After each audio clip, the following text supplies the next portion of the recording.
சோத்துக்கு என்ன போடுவான்னு கேட்டேன். அவங்க அப்பா சொல்றாரு, காலையில 6 இட்லி, மதியானம் சாம்பாரத்தோட சாப்பாடு. சரியான தீனி பண்டார குடும்பமா இருக்குது இது. அப்புறம் என்ன குடும்பம் என்ன வாழுத? மாப்பிள்ளைக்கு என்ன வேணும்னு கேட்டாங்க. எங்க அப்பா ஒரு மரியாதையை கேட்டாரு.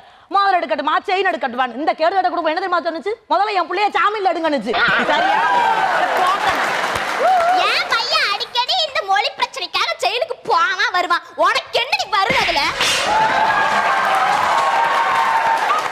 ஏண்டே, உன்னை ராணி மாதிரி என் புள்ள வச்சிருக்கான். உன் புள்ள ராணியை தான் வச்சிருக்கான்.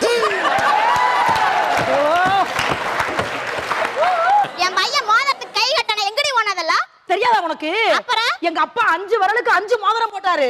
இன்னும் 2 மோதிரம் வேணும், அதுக்கு 2 விரல் செஞ்சு கொடுங்கன்னு கேக்குறாங்க. அந்த ஆளு எவ்வளவு திமிரு! விரல் மொத்த உடம்பே விரல் மாதிரிதான் இருக்கு.